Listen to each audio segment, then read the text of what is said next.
पेक्षा पुढे जाऊन पंडित जवाहरलाल नेहरू यांचा विक्रम त्यांनी मोडला, हे आपल्या देशाच्या दृष्टीने महत्त्वाचं होतं. आणि म्हणून मोदी साहेबांचा सत्कार झाला. आत्ता आमच्या यांनी सांगितले 12 मुद्दे सांगितले, 12 काय बरेचसेच मुद्दे आहेत सगळीच. पण भारतीय जनता पार्टीनं हे पण भान ठेवावं, त्यांचा आम्ही मित्रपक्ष आहोत. राष्ट्रवादी काँग्रेस पार्टी ही तुमच्या बरोबर आहे. तुम्ही मोठे भाऊ आहे, आम्ही धाकटे भाऊ आहे. पण मोठ्या भावाने धाकट्या भावाला सारखं रटायचं दाबायचं तेवढं जरा बंद केलं नाही. तुम्ही मोठे भाऊ आहे, आम्ही बारका भाऊ. ह्या तालुक्यानं ह्या जिल्ह्यानं बघितलं राजकारण आमचं तालुक्याचं. एक म्हणाचा मोठा भाऊ आहे, एक म्हणाचा धाकटा भाऊ आहे. ह्या 2 धाकट्या भावानं मोठ्या भावानं आमच्यासारख्या कार्यकर्त्याला कधी पुढं देऊन दिलं नाही. नियतीचा खेळ असतो, नियतीच ठरवत असते कोणाचं काय करायचं आहे. या कार्यक्रमाच्या निमित्तानं प्रदीप बाप्पाला मी एवढं सांगतो, तुमचं यशवंत कृषी प्रदर्शन असू दे, आरोग्य शिबिर असू दे, महिलांचे मेळावे असू देत, लाडक्या बहिणांचे मेळावे असू देत, अगदी गोरगरिबांना चष्मा वाटप असू दे, रक्तदान शिबिर असू दे. एक तर कार्यक्रम आम्ही असा केला, वारकरी संप्रदायाच्या लोकांचा वारकऱ्यांचा मेळावा घेतला आणि त्या कार्यक्रमाला सुद्धा आम्ही आप्पांनी अतिशय चांगल्या पद्धतीनं काम केलं. आप्पा सदैव राष्ट्रवादी काँग्रेस पार्टी तुमच्या पाठीशी राहील. मी तर माझ्या लेटर पॅडवर अभिजितकडे मागच शिफारस केलेले की आप्पांना कुठेतरी तालुका जिल्हा पातळीचं पद नको, आता आप्पांना राज्य पातळीवरचं पद मिळवून देऊया, ही मी मागणी केलेली आहे.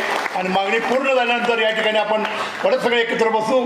आप्पा सर्वांना तुम्हाला शुभेच्छा देतो. आमचे भाजपचे अध्यक्ष मिलिंद पाटील आमचे सहकारी आहेत, ताकारी माझा आजोळ, त्यांचे वडील आणि माझे मामा हे चांगले मित्र. त्यामुळं ताकारीला जाताना दादांना कधी भेटून गेलं असं कधी झालं नव्हतं. ते मला आत्ता म्हटल्यावर डॉक्टर तुम्ही आता येतच नाही. म्हटलं माझी माणसंच राहिली नाहीत. म्हणजे मी आहे की तिथं. मिलिंद पाटील आपलं या ठिकाणी स्वागत आहे.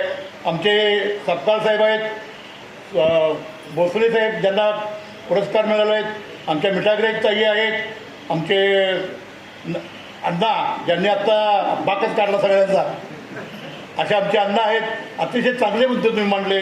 आणि एक अतिशय चांगला मुद्दा की ह्या महाराष्ट्रामध्ये प्रत्येक गावातून जर मी एक उद्योजक निर्माण केला तर तुम्हाला मिळालेल्या पदात सार्थक होईल. हे तुमचं अतिशय आम्हाला आवडलं आहे. त्या दृष्टीनं आम्ही तुमच्याबरोबर आहोत, प्रयत्न करू. पलूस तालुका हे मागणं झालेलं आहे. पहिला तासगाव तालुक्यात होतो, तासगाव तालुक्यात आपण सर्वजण होतो. आता लय मागणं झालं म्हणून लय आम्हाला त्रास द्यायचा प्रयत्न करू नका. काय आम्ही तुमच्याबरोबर आहोत, तुमच्या सहकार्याने राहणार आहे. आणि पत्रकार बांधवांना एकच सांगतो, थोड्याच दिवसात जरा यायला म्हणजे नारायचं लय मोठं भाषण करतो आणि निघून गेला की पुढा गप्प राहतो. काय नाही, आप्पाजी माझे रोज कॉन्टॅक्ट असतात.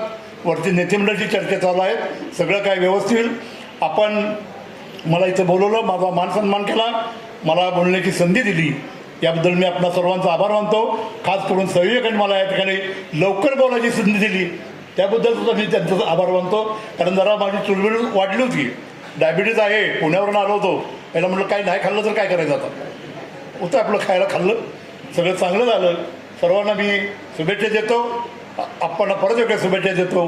आदरणीय ज्येष्ठ नेते अण्णासाहेब डांगे यांचं मनपूर्वक आभार मानतो आणि या ठिकाणी थांबतो. जय हिंद, जय महाराष्ट्र, जय राष्ट्रवादी.